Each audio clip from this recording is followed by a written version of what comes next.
TikTok আজকের দুনিয়ায় এটা যেন এক অদ্ভুত কারখানা। কেউ এখানে রান্না শেখায়, কেউ নাচে, কেউ ব্লগ করে, আবার কেউ হয়ে যায় হঠাৎ করে ভবিষ্যৎদ্রষ্টা। যেখানে মিনিট দুয়েকের ভিডিওতে কেউ কসমিক শক্তি টেনে আনে, কেউ আবার প্ল্যানেটের গতি দেখে জানিয়ে দেয় কাল ভোরে ভূমিকম্প হবে। হ্যাঁ, ঠিক তাই। কিন্তু এই খেলাধুলা যখন আতঙ্ক ছড়িয়ে দেয় পুরো একটা দেশের উপর, তখন এটা আর মজা থাকে না। ঠিক এমনটাই ঘটেছে মিয়ানমারে।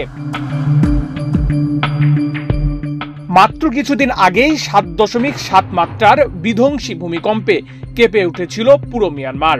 সেই দুর্ঘটনায় 3,500-এর বেশি মানুষ মারা গিয়েছিল। ধ্বংস হয়েছিল শত বছরের পুরনো মন্দির আর মসজিদ। মানুষ তখনও আতঙ্কে দিন কাটাচ্ছিল। ঠিক সেই সময় টিকটকের এক স্বঘোষিত জ্যোতিষী জন মথে সামনে এলেন। 9 এপ্রিল তিনি টিকটকে একটি ভূমিকম্পের ভিডিও পোস্ট করলেন, আর ভিডিওটিতে বললেন 21 এপ্রিল নাকি মিয়ানমারের প্রতিটি শহর ভূমিকম্পে কেঁপে উঠবে, যেই ভূমিকম্পের কারণে মিয়ানমারে আর কোনো উঁচু ভবন থাকবে না।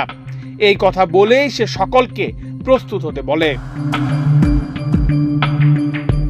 এরপর সেই ভিডিও দেখলো 3 মিলিয়ন মানুষ, আর তার ফলাফল স্বরূপ মিয়ানমারের মানুষ নিজেদের বাড়ি ছেড়ে তাঁবুতে রাত কাটাতে শুরু করলো। শহর জুড়ে ছড়িয়ে পড়লো অদ্ভুত এক আতঙ্ক। কিন্তু বাস্তবতা বলছে ভূমিকম্পের নির্ভুল তারিখ কেউ বলতে পারে না। এটা বিজ্ঞানের পক্ষেও অসম্ভব। এই ঘটনার পর অবশ্য মিয়ানমারের জান্তা সরকার নড়ে চড়ে বসলো। জন মথের বাড়িতে অভিযান চালিয়ে তাকে গ্রেপ্তার করা হলো।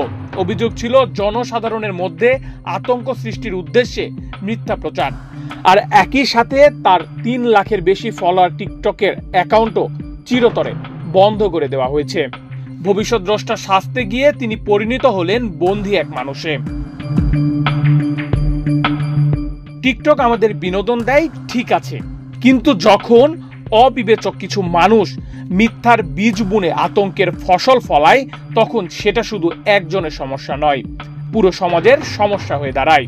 ভবিষ্যৎ জানতে চাইলে বিজ্ঞানকে বিশ্বাস করুন, ভীতি নয়, যুক্তি হোক আমাদের পথপ্রদর্শক। নেহাল আহমেদ প্রান্ত, বাংলাদেশ প্রতিদিন।